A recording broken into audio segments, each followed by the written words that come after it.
I don't even know where my tripod went. What's up, guys? So I decided to do a life update. Let's see here if I can even remember how to be somewhat of a YouTuber.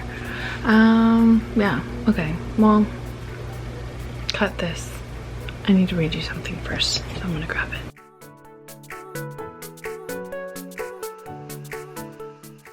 Alright, I got it. And I still can't find my tripod, so you're sitting on my nightstand. My room's a mess. This is crazy. So, little backstory. I had a uterine ablation a week tomorrow. So 6 days ago. I am home recovering. I was only supposed to be home until I was supposed to go back to work today, but I just did not feel up to going back. And then when I came to think of it, I didn't give myself a full week, even like calendar week. I just gave myself 4 working days off. So I'm possibly taking today and tomorrow off. Lexi has been here taking care of me. Lexi and Addie, they came for about 17 days. They were here a little bit before my surgery and then all through surgery. And then her husband Anthony flew in both weekends to hang out with us, which was so cool. I thought that was so special because one of my goals in life was that my kids and their spouses would want to be with us. And the fact that he would fly here 2 weekends in a row just to hang out was really special. I enjoyed my time with them so much. I have been getting some reading done. I am reading Empire of Storms. I'm in the third to last book in the Throne of Glass series. So that is that. But yeah, I was sitting here thinking, as one does when you're just sitting around recovering and can't do much. And I had written in I have this 5-year journal that I write in every day, and I have been doing it for the last 3 years. And I wrote in it today, and I kind of always peek ahead to the next day to see kind of where I was the year before and just kind of, you know, reflect and that kind of thing. But today's actually kind of broke my heart a little bit. And then as I was sitting reflecting and like where I am right now, things that bring me joy, why I'm not doing these things, just the whole gamut. It really just got summed up. Oh, and I'm going gray. I'm a natural gray girl. I don't think I've showed that here on YouTube yet. So that's the hair difference, is I've been lightening it and letting my natural gray hair grow in. I went short so that way I can cut off all the dyed stuff. So there's that. But let me read you a little snippet out of my prayer journal in 2022. That was the year we moved here to Tennessee. And just for reference to today was the first night we slept in our RV in the campsite after a whole series of events that we did not expect moving to Tennessee, and it really was discouraging. Looking back, I was really trying to keep it together for the kids and really trying to keep it together for myself and Brad and all that. Like, we had just moved across the country and it had been on a lot of plans and ideas that did not pan out, and it was very, very discouraging. And it had actually started the end of a very long friendship as well. And that still breaks my heart. But anyway, so that was that. So I'll read you today's. Last night was the first night sleeping in the RV. Lord, I know you have a purpose for the season, and I'm waiting to receive all the lessons and growth it will bring. Help me adjust quickly so I don't feel like everything is dirty and gross. It causes so much anxiety in me thinking of the germs and the bugs. And then today, or no, tomorrow, 2 years ago, Lord, all the obstacles discouragement had me questioning if we heard you right. But today I read Joshua 1 and I realized that obstacles weren't getting here. You parted the sea and made a way. The obstacles are here in the promised land, and we have to fight the Amorites in the way, but in the end you are with us and fight with and for us. Thank you, Lord. And then 2023 is the last year. Again, this is all tomorrow. Lord, I feel so broken. I truly wonder why you made me. I feel like I can't do anything right. I can't make enough money and come home and not have to work outside the home. I am replaceable. As a wife, I have to let my body go. I can't get back in routine with it, and I'm doing no ministry. I'm useless. And then I also, I think it was yesterday, wrote something broke in me a year ago, and I've been trying to figure out how to get it back. Yeah, I was fasting. I had started a fast, and I said, this day a year ago, something broke in me emotionally, and I haven't felt like myself since. I want you to heal my mind and emotions, and I would also love financial breakthrough and guidance with the kids in school.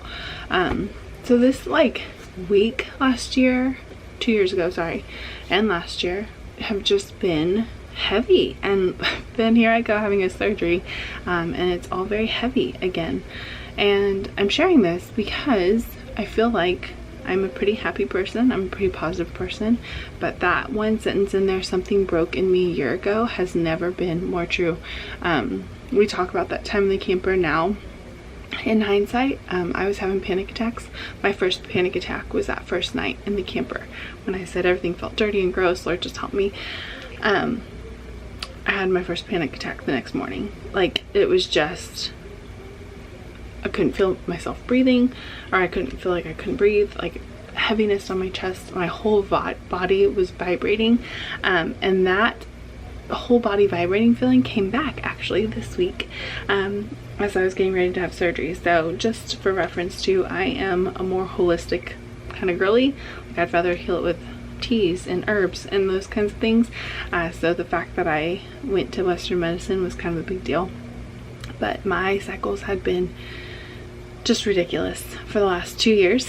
They have just gotten so bad that my quality of life was really suffering, and so I decided to go with the surgery. So anyway, after the surgery, I feel like the adrenaline and all that, holding that in, my body was vibrating from the inside again, and it just triggered all these things. And then reading in my prayer journal all these emotions just got me thinking, and I just again felt like I needed to share for some reason. But it's been a rough mental health couple years for me, like really rough.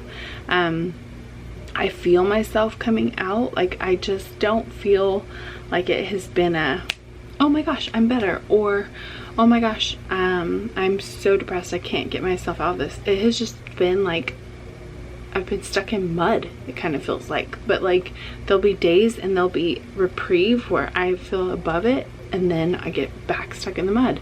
And I'm sharing this partly because I am a Christian, and I know the stigma with Christians is either we'll say, you know, you shouldn't have anxiety, you shouldn't have these feelings, you know, the joy of the Lord is your strength, and all these other cliche sayings that can get on my nerves.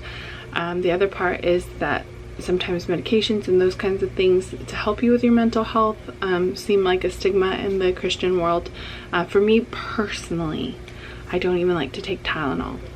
So medications and that kind of thing have never been a first choice for me. But again, had I felt like I needed it, I would have pursued that route, just because I am a wife and I am a mother, and sometimes I know your body chemically needs help. So I would have been able to do that. I don't think it's a sin to take medications, but it's just personally not my thing. So again, I think I want to normalize the fact that sometimes you have really bad days, sometimes you have really bad years, sometimes you have really bad months. You know, it just, that is normal. The struggle through life is normal. I think we want so badly to be comfortable and to have everything going right and to have routine and have our expectations met and all these things, and that just doesn't always happen. And I think I'm sharing this because that is me. I have a plan, I have expectations, I have things that I want to come into fruition, and I had hopes and desires and dreams of what it would be like when I moved to Tennessee, and a lot of that stuff hasn't happened yet. But that doesn't mean that God is bad or that I am broken, irrevocably broken, even though I said I felt like I am, and that I'm replaceable. And like, I feel that part of Mandy. I remember writing those words, and I feel that part, and I don't feel like that anymore. I feel a little bit better in that regard. I still have my bad days, obviously, but I have progressed from there, and I just want to share that like, fighting through every day. I write 5 gratitudes, and I haven't done this religiously. I've just done it as I can or think about it. I try to write five gratitudes every day. I write out a scripture every day. I definitely do my Bible reading every day. That has been something that has stayed consistent in these last 2 years. And sometimes like I'm not happy and I don't want to, and I have a bad attitude when I'm doing it, but it is something that I have kept pretty consistent. I have kept a decently consistent workout routine. The months in the trailer I really was not able to, because I didn't want to go outside because of bugs and it was too hot because we moved here in the summer, and the trailer part, like I would rock the whole thing if I was working out. So that part I didn't do much as far as like technical exercise, but since we've been in this house I've had a decent form of exercise routine. And again, I do everything. I'm the most consistently inconsistent person you'll ever meet. So I do it, then I don't. I do it, then I don't. But one thing I will say about me is I always get back up. And if it's something like working out or reading my Bible or things like that that I know feed my soul and help me mentally, I bring myself to get that back up. I definitely have started talking more and being honest about my feelings instead of always saying I'm okay. And not with everyone, because sometimes that is just too raw and vulnerable. So I have my people that I talk to a lot. I have progressively made steps to improve the things that I have felt insecure about, like one being helping financially. And so I went and I have gotten an outside job that helps financially, that my hours now, not when I was training, but my hours now will help us still continue to homeschool, although we are probably rethinking that a little bit too in this coming year. I don't know, we'll see. We'll see. That one's still up in the air a little bit, but we made it work. We finished our curriculum and we made it work even with that. And like, I would get so frustrated because I'd be going to work, coming home, homeschooling, eating dinner, going to bed, start it again, and I would get so frustrated. But now, like reflecting this week, like we did it. We've stuck to the things that we valued. We made time for those things. Was it easy? Absolutely not. Some days I really just did not want to do it, but we did it and the kids did it, and like now we're enjoying more of a easy summer, which is nice. Because some years we've had to do summer school because we didn't even get through the curriculum. So like this year we don't really have to do that. So I don't know, there's just lots of things. We had been looking at upgrading our house, and that plan fell through the week before I had surgery. So now we're trying to reroute that thought process. That I've shared more on my Instagram and my TikTok. But yeah, it was a whole thing, and now it's not gonna be a thing, and like that's a bummer, and the bummer's a thing, because I was really looking forward to it, and all the kids were gonna be able to spread out and get their own space a little bit more. But I don't know, we're redoing everything. And then I heard a quote today and I loved it, and it was about when troubles come and things come. And again, I'm a book girly, and so it was this is all for the plot. So like this house being the newest obstacle that has come our way, this is all for the plot. Like in a story or a movie, when the main character comes against an obstacle, they usually find a way forward, and you find out in the end what that all was for, and it makes them stronger, or it creates a friendship, or it creates some kind of something that made the plot possible because that obstacle came the way. So now this obstacle of not being able to do the upgrade of the house that we wanted to, means that we are going to be doing different DIYs and different things to move forward with creating more space for our family in this home on this land. It isn't going to come easy the way we thought it was. That's okay. This is all for the plot. So that's going to be like my new tagline when an obstacle comes. Like, this is all for the plot. I am the main character in my story, and I am learning and I'm growing, and I'm just doing it as we go. This is the human experience, and with that becomes hard days, comes obstacles, comes things to overcome. Looking through my past 2 years, it's been really hard, and I guess specifically in June. And again, I think that's funny that I timed my surgery to be in June, because you know, when you don't feel good, you kind of get down a little bit, and then just with all the medicines and stuff flushing through my body, like I just got a little down. But I feel good today overall, even though I stayed home. Mentally I feel stronger, and I feel like in reading myself in some of my weakest mental moments and knowing that I have gotten stronger made me just proud of myself.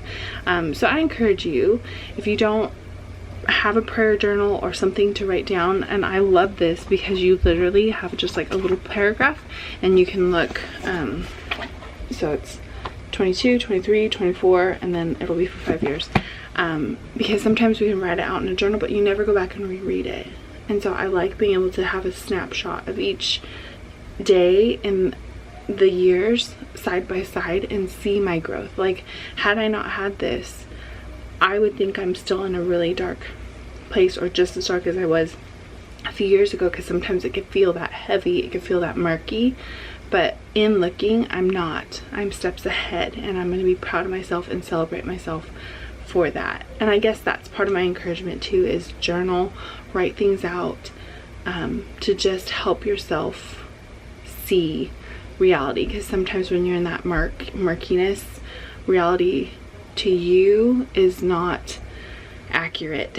And I think we have to own that part too, because we could get so down in the murk that you can't see even some of the good things. And that's why another discipline I do is writing gratitudes, even if it's my sandwich was really good today, that kind of thing, just to remind myself that there's good in every day.